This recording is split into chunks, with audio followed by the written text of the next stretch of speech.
Hola amigos, ¿cómo están? Les doy la bienvenida a una nueva edición de Sucedió en el Perú. Nos hemos venido hasta aquí, hasta el arco de la tribuna sur del Estadio de Matute, para lanzar el programa sobre la historia de la Alianza Lima.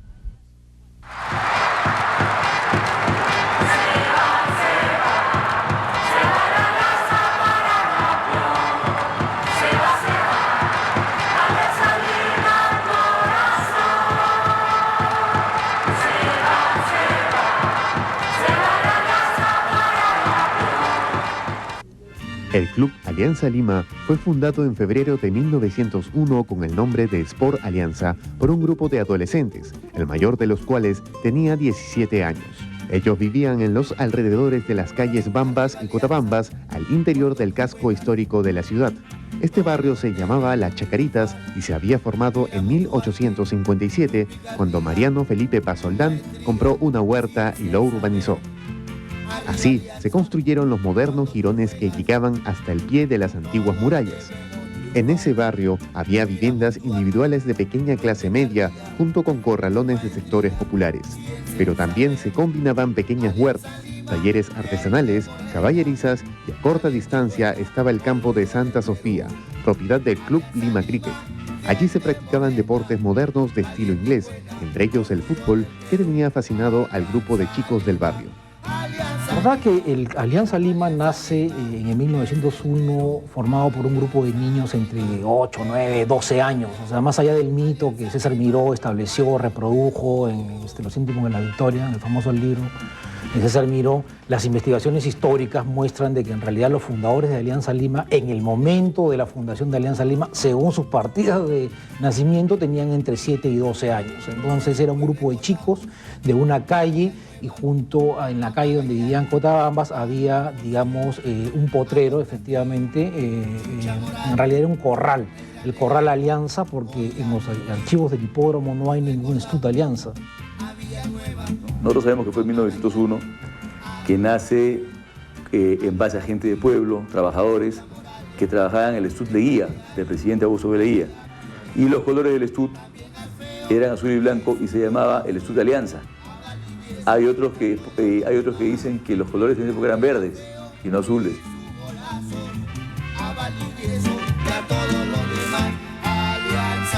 Así entonces, los fundadores fueron un grupo muy diverso de jóvenes étnicamente mestizos, incluso hijos de inmigrantes italianos y chinos que jugaban al fútbol en una caballeriza de barrio llamada Alianza.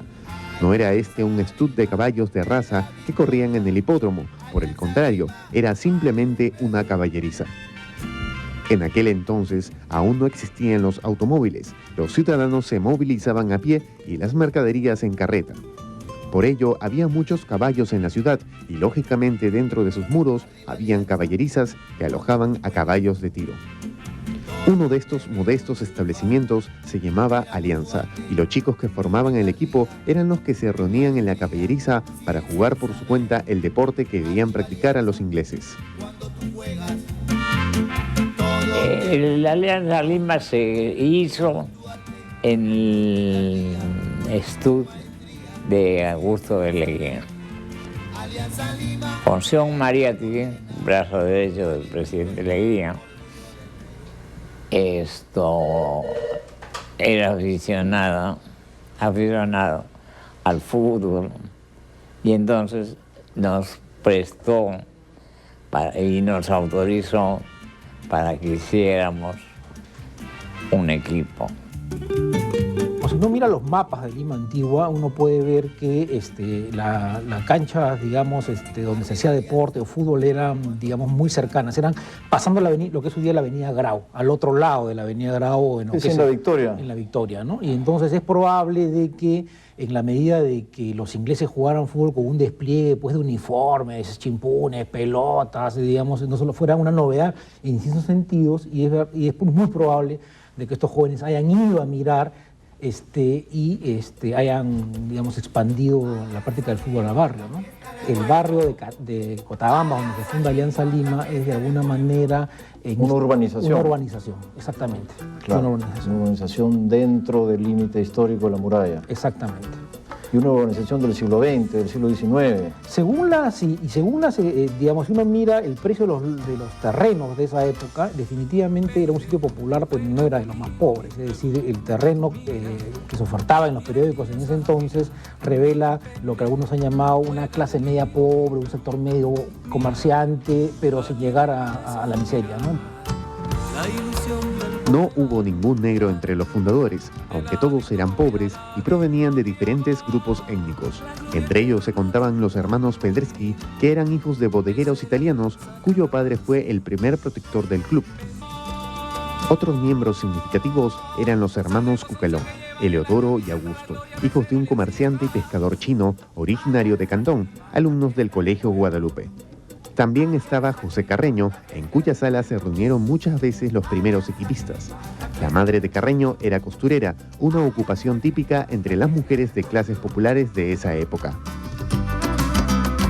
Y lo que hacían era aglutinarse alrededor de un local, ¿no es cierto? Y si había, por ejemplo, un presidente, lo que buscaba era amigos que pusieran un dinero para poder tener los útiles y las pelotas, que en esa época eran cosidas a mano, ¿no? Y pudieran ir a hacer los partidos en estas canchas que habían y las competencias del momento que se fueron realizando poco a poco, ¿no?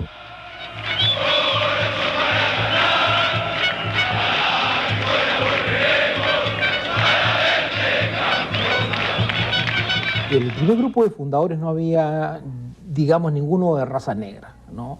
Es más bien era un equipo formado por jóvenes mestizos, ¿no? Y inmigrantes. Un mestizo, por ejemplo, un famoso Cucalón, que en realidad era chino, de Q, y digamos, de la familia Q, y era la esposa, creo que era una mestiza, ¿no? Y entonces se constituye el Cucalón, digamos, que aparentemente tiene una regambre, pues, africana, ¿no? Pero en realidad no es, era un chino.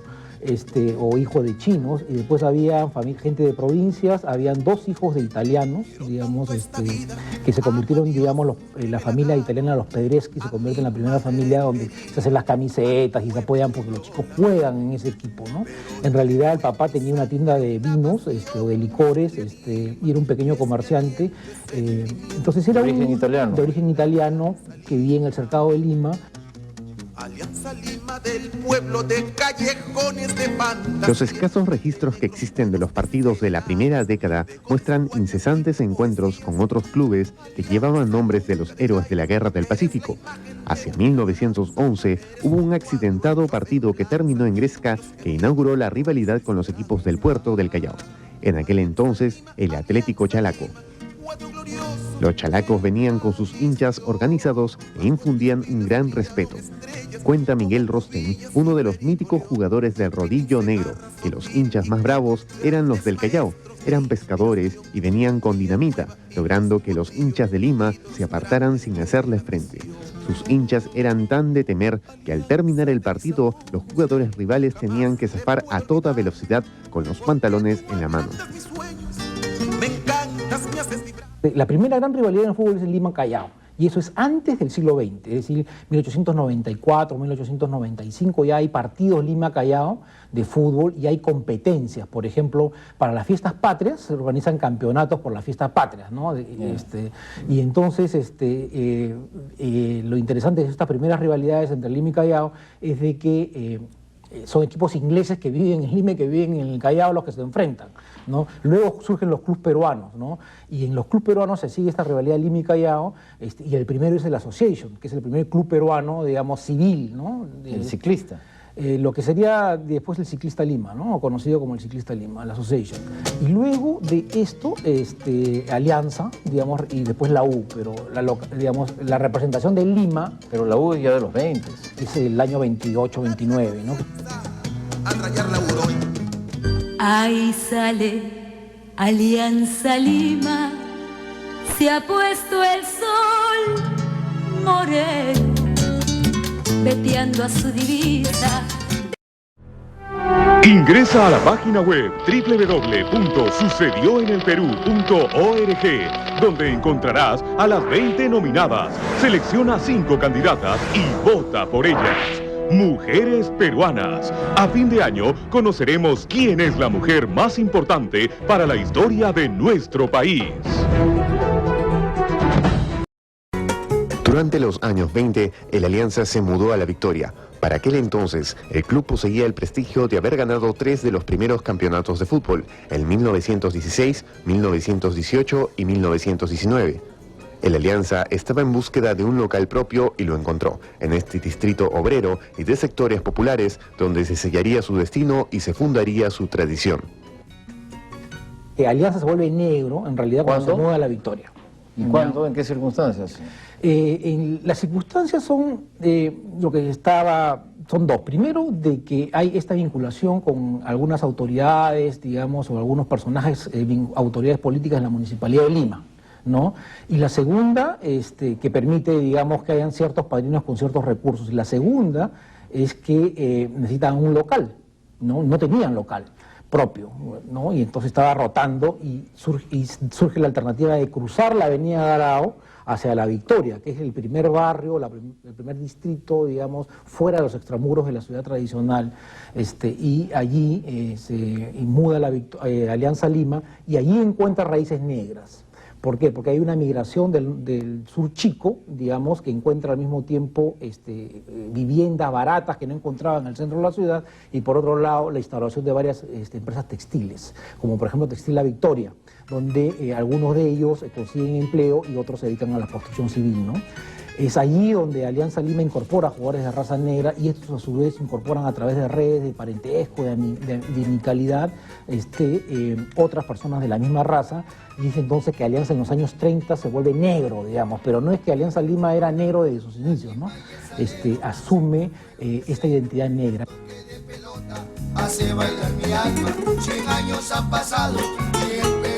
Aquí se formó una segunda generación de jugadores, donde la presencia de la raza negra pasó a ser preponderante, condición que no ha perdido desde entonces hasta el día de hoy. Una buena parte de esta generación eran trabajadores de construcción civil, razón por la que uno de los seudónimos de la Alianza de esa época eran los albañiles. Los mejores jugadores del club de aquellos míticos años, Alejandro Manguera Villanueva, José María Lavalle, los hermanos Rostein y otros, eran tanto afroperuanos como obreros, algunos textiles y otros de construcción civil. El hecho de ser jugadores les permitió escapar de los trabajos más duros porque conseguían permisos para entrenar y muchas veces eran trasladados a labores que le permitían horarios flexibles, sin demasiada carga física. Aparte de mi segunda casa, es un club que me ha dado inspiraciones, que siempre he tratado de hacerlo mejor, que soy hincha de ese club, y sobre todo de que pues Alianza Lima, para mí, o sea, desde que tuve esa razón, es un sentimiento, ¿no?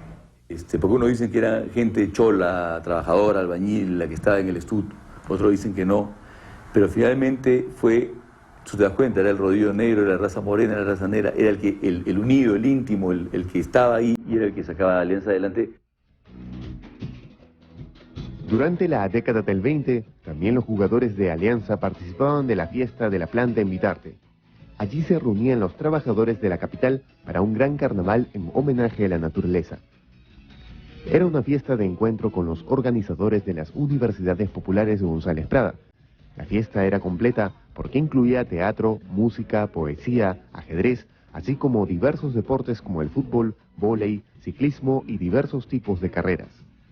La fiesta concluía con baile general y jarana.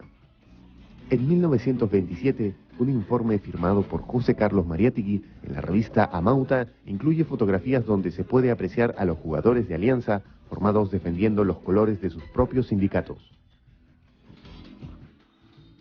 La generación de fundadores, que te digo que empieza en 1901, tiene influencia ya como dirigencial hasta el año 21-22. Luego hay una segunda, digamos, la movida de La Victoria implica una renovación también de los jugadores. Claro, ¿no es cierto? Y la institución misma tiene que haber cambiado. Tiene un local propio, algunos los trabajadores empiezan a conseguir empleos a través del club, en las obras de construcción del municipio o en las labores, digamos, algunos son camioneros, en fin, ¿no? trabajan en la municipalidad. Alejandro Villanueva llega a trabajar en la municipalidad, ¿para qué? Para darles horas de descanso, ¿no? Esta generación en realidad tiene todos los años 30 su periodo, y hay una tradición que esta generación no se quiso retirar, ¿no? Y entonces la generación más exitosa es la generación que baja. Alianza es un sentimiento, yo creo que si se puede comparar como la religión, ¿no? Es parte de uno, es la vida, ¿no? Es un sentimiento difícil de explicar, que se siente muy adentro y sale y aflora en cada instante, ¿no? Cada vez que Alianza requiera de algo, uno siempre está predispuesto a servirlo hasta las últimas consecuencias. Los campeonatos obtenidos durante los años finales de la década del 10 fueron ratificados con el bicampeonato de 1927 y 1928. Para aquel entonces, el Alianza ya había desarrollado un estilo propio, al que el club sería fiel a lo largo de la historia. Este patrón de juego hace gala de un alto virtuosismo técnico, lo que importa es la habilidad en el trato del balón. Asimismo, la picardía es clave porque se trata de practicar un fútbol alegre. No importa tanto el resultado como la diversión durante el juego. El ejemplo paradigmático de esta actitud es José María Lavalle, el puntero derecho de la época del rodillo negro. Cuenta Rostein que cuando Lavalle se encontraba con un defensa tieso, se banqueteaba con él, se reía y bailaba marinera a su alrededor. Corría, paraba, le entregaba la pelota y la recuperaba. No soltaba el balón para nada, lo hacía bailar por toda la cancha sin importarle centrar el globo ni meter goles, solo alegrar a las tribunas.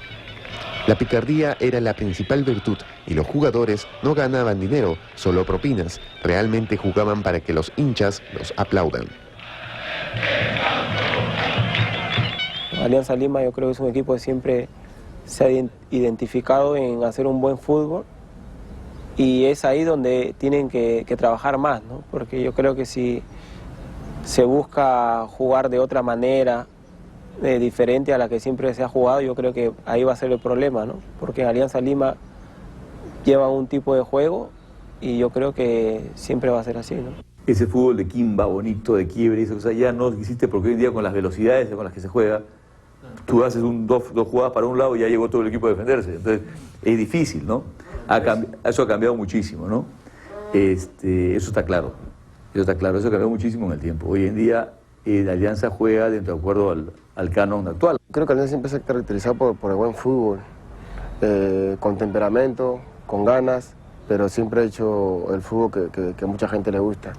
El otro lado, la otra parte de la cara es, como tú lo has dicho, es garra, es más juego brusco, como se dice, ¿no? Pero Alianza siempre ha tenido satisfacciones con el juego que ha tenido y cuando la ha querido cambiar, a veces no se han dado, ¿no? Pero desde que estoy en Alianza yo siempre, el técnico que ha llegado ha tratado de hacer lo que es Alianza, de jugar bien al fútbol, con temperamento y con ganas.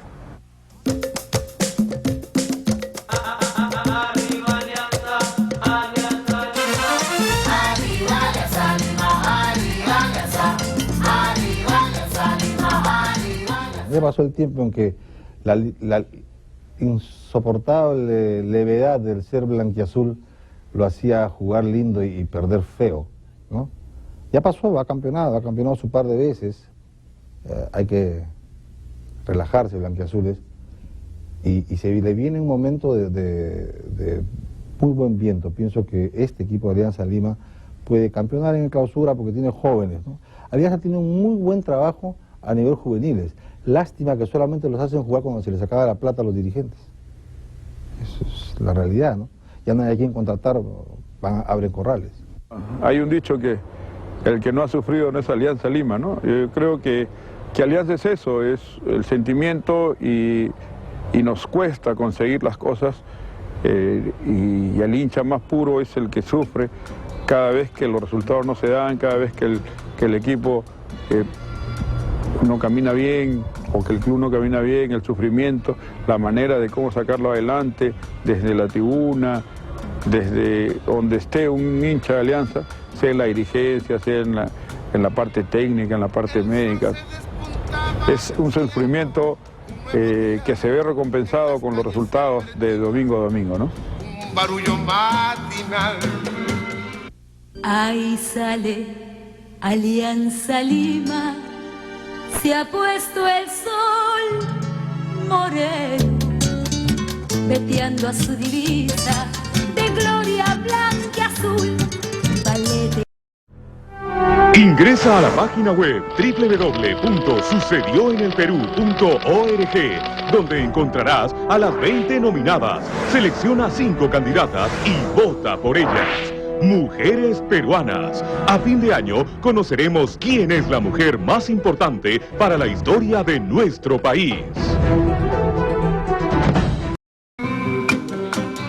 En 1924, los estudiantes de la Universidad de San Marcos formaron el Club Federación Universitaria, que años más tarde cambió su nombre por Universitario de Deportes.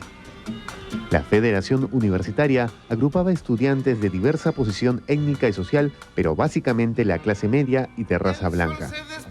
El enfrentamiento entre ambos clubes se tornó clásico por la posibilidad de ritualizar en un campo de fútbol los conflictos étnicos y de clase que dividen y segregan al Perú. Este es el origen sociológico del clásico del fútbol peruano. El papel de la Alianza en el clásico ha sido siempre representar las esperanzas de los de abajo para imponerse en la cancha e invertir la realidad social. Alianza logra consolidarse en los años, digamos ya desde los mediados de los años 20, en uno de los clubes principales del país, ¿no? Y su fama se constituye aún más porque es el equipo que logra triunfos internacionales, digamos. Había muchos equipos como el Tucumán, por ejemplo, que no nos suena el Unión Tucumán, en esa época vino y barrió con todos, ¿no? Y entonces Alianza jugaba y ganaba, y entonces se fue ganando, digamos, una creciente simpatía popular, ¿no? Era el equipo al cual la mayoría de los editoriales de la época consideraban el mejor, ¿no? Universitario de Deportes, en realidad el antecedente es la Federación Universitaria, ¿no? Y la práctica del fútbol en los colegios y en las universidades es una práctica muy temprana, ¿no? Entonces Federación Universitaria se nace con la idea de aglutinar... Eran sanmarquinos, ¿no? Aglutinar a todos los universitarios y se reduce a San Marcos, ¿no? Entonces se funda la Federación Universitaria y ellos reivindican el espíritu olímpico, es decir, la disciplina, el trabajo, digamos, el grupo, el trabajo en equipo, la garra. Ellos se entrenaban en las mañanas antes de ir a sus clases, hacían un despliegue, digamos, de movimiento atlético, ¿no? Que estaba vinculado, ella tuvo una ideología modernizante, como sabes, de esa época, ¿no? Y entonces, según testimonios incluso de algunos fundadores de la U que están vivos, ellos dijeron, bueno, primero usaron sus contactos con las élites y lograron ser aceptados en primera sin jugar en segunda, digamos, ¿no? Entonces, porque eran universitarios, y entonces los universitarios eran una élite educada en el país, y entonces solicitaron a la federación que les diera ese lugar que naturalmente les correspondía y que no jugara en segunda. Entonces fueron de frente a primera, ¿no? Quizás se lo merecían. ¿El Alianza, por ejemplo, jugó antes en segunda? Alianza fue uno de los clubes fundadores de las primeras ligas, ¿no? Y entonces tampoco jugó en segunda. Bueno, aquí tengo yo...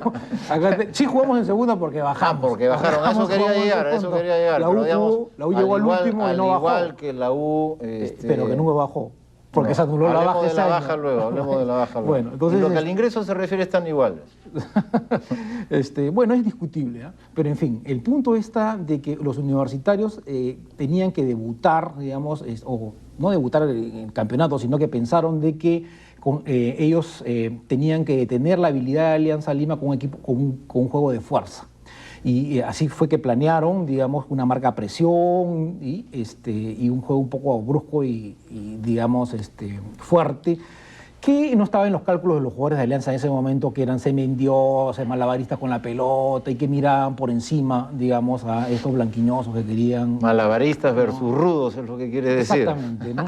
Y las versiones son siempre interesadas. Y no creas, esta es una versión estrictamente histórica. Sí, ¿no? por supuesto, se nota. Y entonces ahí se funda el partido. El partido termina con la victoria de la U, ¿no? Digamos, el partido se interrumpe en una bronca.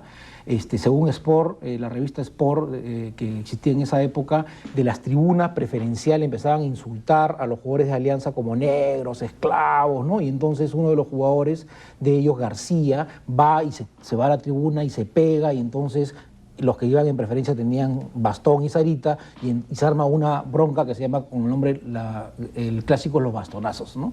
Ahí es donde se funda esa rivalidad. Y las versiones diametralmente opuestas de este hecho se encuentran en la prensa, que era en ese momento apoyaba a Alianza Lima, y el comercio, que apoyaba a Universitario de Deportes, al punto que después de terminar el partido, los jugadores se van en marcha hasta el comercio y a agradecer el apoyo que el comercio le estaba dando en general a la difusión del deporte en las universidades, ¿no? Entonces, los jugadores de la U. Los jugadores de la U y los hinchas de la U. Bueno, los estudiantes universitarios, ¿no? Yeah. Ahora, Universitario de Deportes, luego la federación se convierte en club. Cuando San Marcos se politiza en demasía, cierran San Marcos y ellos están terminando su carrera deportiva. Entonces deciden separarse de la Universidad San Marcos para poder seguir jugando y además limpiarse políticamente. Y ya a comienzos de los 30. 32. 32. Es el momento en el que ya la U aparece como club. Como club. Un barullo matinal. Hace el equipo el Cunda, el negro, el del dribbling, el bonito, el que jugaba bien, y la U era pura garra. Los últimos 5 minutos, me acuerdo cuando yo era chico, me volvía loco porque eran los 5 minutos cremas, o sea, se tiraba encima. Eso hay que efectivamente hay que reconocerlo. Es más, yo te voy a decir algo más que mucha gente puede no sentirlo igual, pero yo sí lo siento, sí. Los dos únicos equipos con el arraigo popular más grande en este país son Alianza Lima y Universitario de Deportes. Creo que uno no podría existir sin el otro, ¿correcto? Y creo que los dos deberían estar de la mano, siempre, unidos más que nunca, para enfrentar todos los problemas del fútbol actual.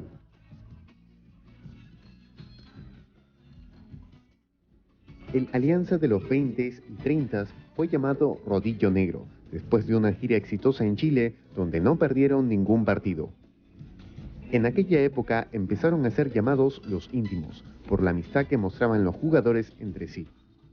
El club se administraba de una manera cooperativista, donde los jugadores marcaban el ritmo. Todavía estaban lejos los años del profesionalismo y del establecimiento de roles diferenciados entre jugadores, cuerpo técnico y dirigentes. Sin embargo, estos jugadores prolongaron su retiro demasiado, y ellos mismos llevaron al club al descenso al terminar últimos en el Campeonato Nacional de 1937. Así, en 1938, el Alianza jugó en segunda división en la cancha del Potao. Aunque solo un año después, los mismos jugadores retornaron a primera, pues el Rodillo Negro se despertó para volver y recuperar su puesto de siempre en la división de honor del fútbol peruano. Mi directiva lo cambiamos porque antes se recibía el tanto por ciento de la entrada para el jugador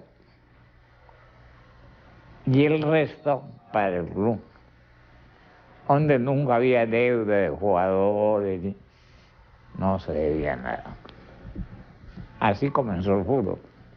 Por eso es que Alianza, su palabra, no somos íntimos de sentimiento, porque ahí reflejamos la amistad, el compañerismo, la entrega. No miramos, no medimos, ¿no? Para Alianza somos un instrumento que nos brindamos para que el equipo y el club subsista, ¿no? Íntimo de la Victoria nace porque eso es lo que es Alianza, por lo menos lo que fue, lo que siempre yo conocí dentro de Alianza. Bueno, las cosas cambian con los tiempos. Una intimidad total, o sea, había una unidad entre el dirigente, el empleado, el obrero, el jugador. Eran compadres, salían juntos, vivían juntos. Era una cosa, eran tiempos difíciles además, y a pesar de ser tiempos difíciles estaban más unidos que nunca. Esa unidad, esa intimidad de compartir es la que llevó a que los llamaran los íntimos de la Victoria. Ingresa a la página web www.sucedioenelperú.org, donde encontrarás a las 20 nominadas. Selecciona 5 candidatas y vota por ellas. Mujeres peruanas. A fin de año conoceremos quién es la mujer más importante para la historia de nuestro país. Alianza Lima es un club que se identifica con la cultura afroperuana, pero Alianza Lima nunca digamos, la etapa moderna de Alianza Lima no ha tenido, digamos, una dirigencia étnica negra. Como para nada, para nada. Ni siquiera un representante en la dirigencia. En realidad, si tú miras demográficamente el país, también la población negra se ha ido reduciendo significativamente. Más no entre los jugadores. Exactamente, entre los jugadores es un mercado, es un nicho laboral, pero Alianza Lima, en la medida que expresa la cultura afroperuana, también expresa, digamos... Los jugadores... en realidad, ¿sabes qué? Expresa la raza, los italianos, hay un elemento muy importante. Si tú miras digamos, la lista de socios de Alianza Lima, vas a ver muchos apellidos italianos que de italiano tienen el apellido, digamos, ¿no? En mi caso, por ejemplo, no tengo nada italiano, solamente el apellido. Pero, en fin, hay varios y yo puedo reconocer a través de ellos algunos con un vínculo más vivo. Entonces, es la cultura criolla, digamos, de migrantes italianos, aristócratas, digamos, que se manejan. Por ejemplo, bien su Sousa relación. Ferreira, digamos, que es el hombre clave, a mí me parece, ¿no? O sea, hablando de ellos como grupo social, como origen familiar, pues dirías más bien no son italianos, se ubican entre las clases altas del país que tienen una buena relación con la cultura afro, que se sienten cómodos en el vínculo con ellos y que los prefieren con respecto al vínculo con los hombres y mujeres de los Andes. Entonces hay una cosa costeña, Hacienda, ¿no? Pero Hacienda, Costa, fiesta, y Gran Señorón, jarana, y Gran Señorón también incluido, pues.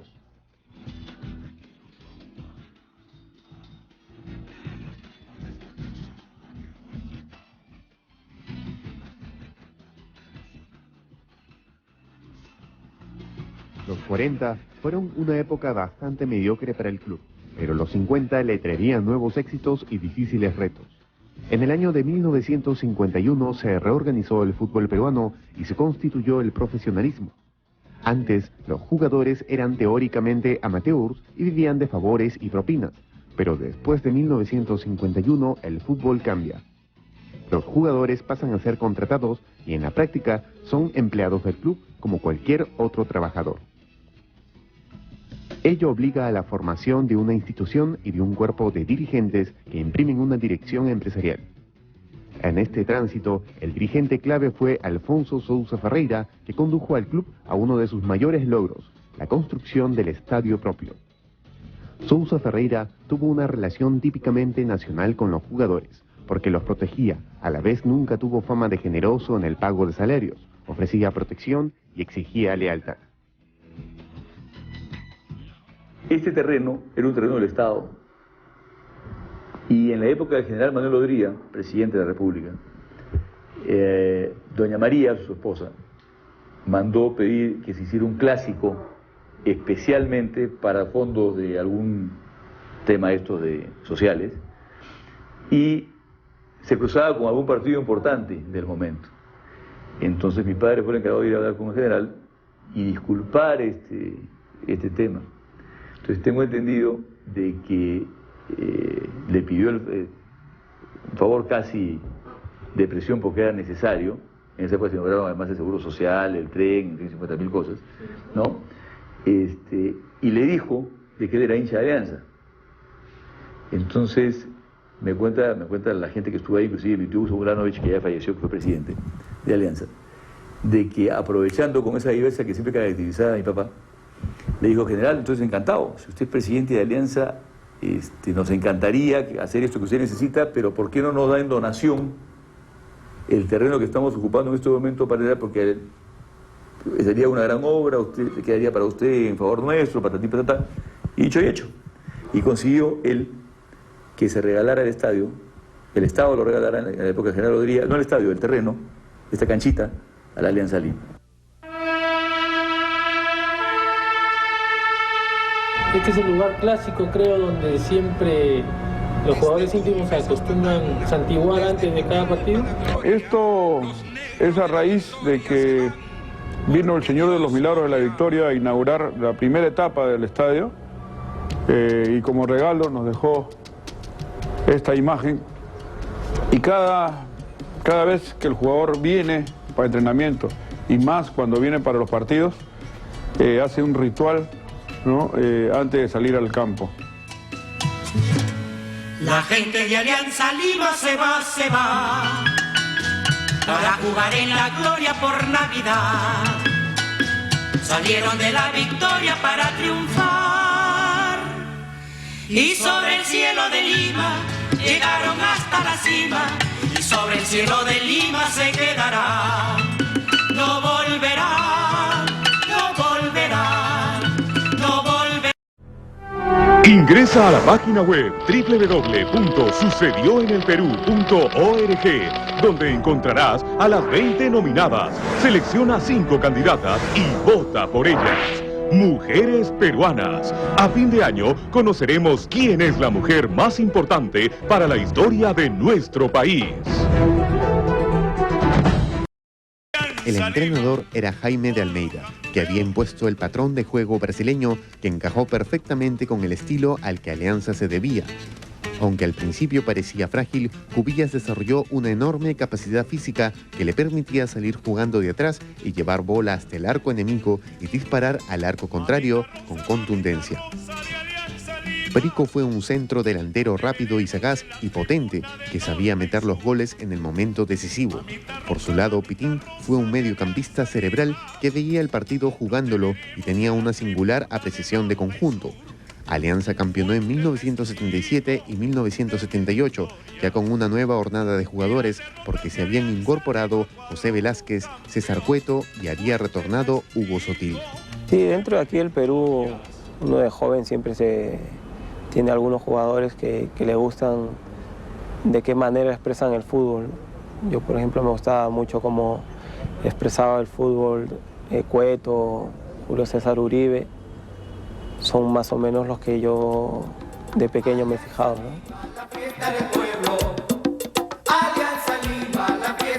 Creo que de chico como Cueto, como Teófilo, como Sotil en el momento que tuve en Alianza. Yo creo que fue lo de los jugadores que siempre admiré y que siempre admiro hasta ahora, sobre todo como jugador y como persona.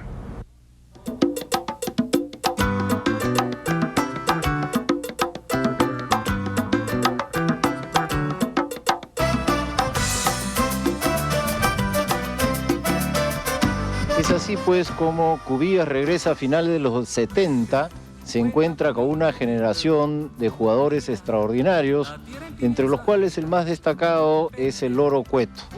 Él fue un interior izquierdo con una gran habilidad para el toque y un organizador de paredes perfectas que llevaron casi a la perfección este estilo particular de avanzar que tenía el Perú de los años de oro, el Perú que jugó en varios mundiales. Es decir, el avance construyendo paredes, haciendo túneles y 1-2 hasta que uno llegaba a la puerta del arco. El Loro Cueto fue en esto el gran organizador de las paredes. Son célebres sus encuentros con Cubillas en jugadas memorables del fútbol peruano que hicieron la perfección de este estilo. Pero luego el Alianza deja de campeonar. Se inicia una larga temporada de sequías que va a prolongarse en realidad hasta el campeonato que obtuvo Pinto. Y ya para esto estamos hablando de finales de los años 90. Antes de llegar a ello está en el medio la tragedia del Fokker, que fue en 1987.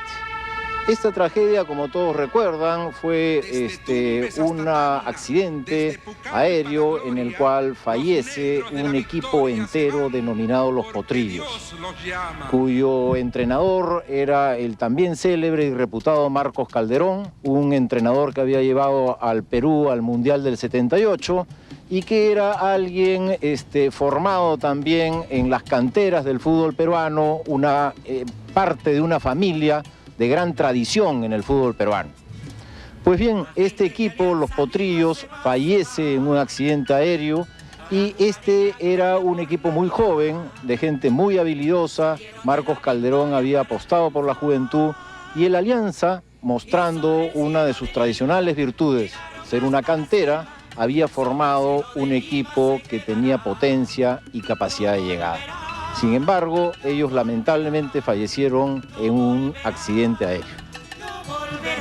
Y previo a la tragedia, nosotros estuvimos concentrados con ellos en la víspera del viaje, conversando y haciendo todos los planes para el regreso, el martes 8 de diciembre.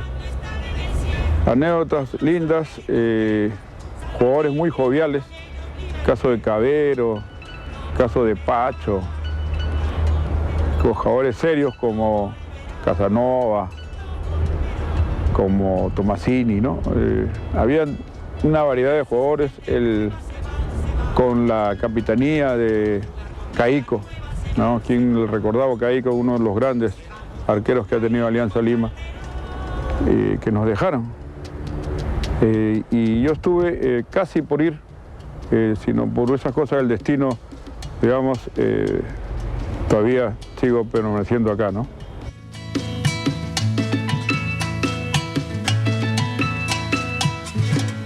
La gente de Alianza Lima se va para jugar en la gloria por Navidad. Salieron de la... ¿Cómo interpretar la tragedia del Fokker? Yo, que no soy aliancista, me he puesto acá una camiseta del club para tener conmigo los colores blanquiazules y poder hablar con respeto sobre este tema.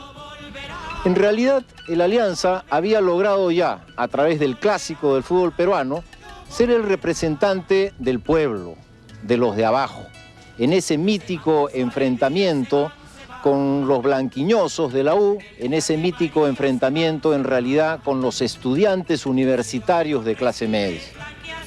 Pero si esto era uno de los logros de la Alianza, la tragedia del Fokker le va a plantear el mayor de sus retos, el mayor de sus desafíos. Y ese desafío lo comparte con el país. Es el desafío de ser víctimas de la tragedia, del infortunio, de que se presenta en la vida y en la construcción de las sociedades y de las instituciones momentos dramáticos que cortan la historia en dos y que parece que hunden.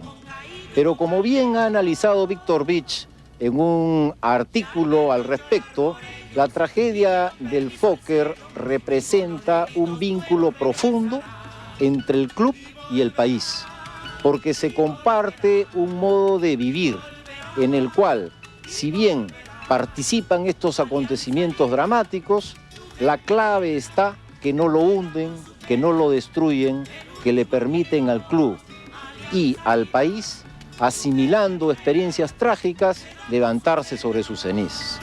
De tal modo, pues, que la tragedia del Fokker, como señala Víctor Vich, es un momento cumbre de la historia de la Alianza. Hay hinchas y hinchas. Hay hinchas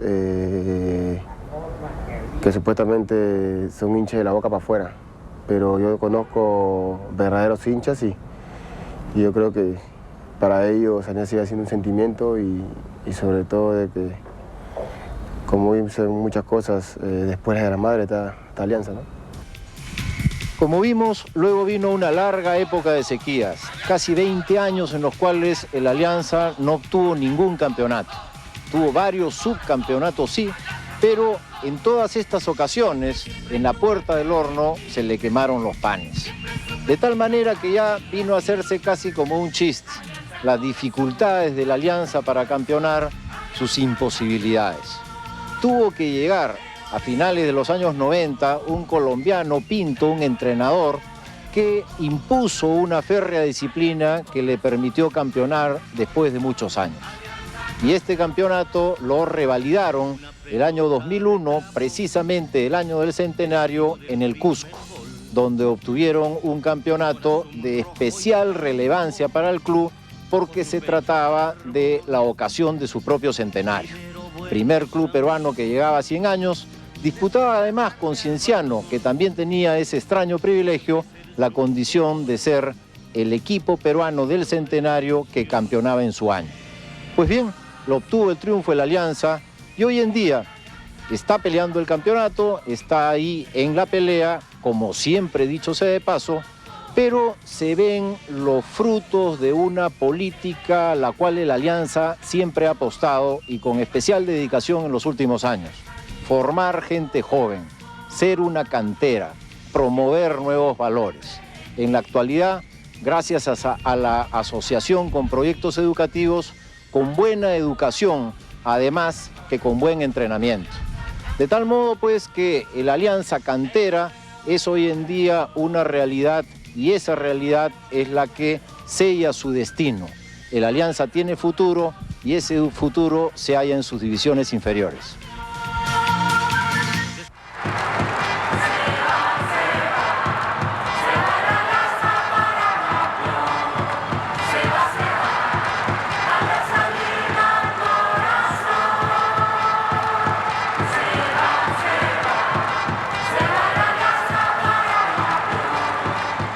Así, amigos, esperando nuevos goles, llegamos al final de este programa sobre la historia de la Alianza Lima.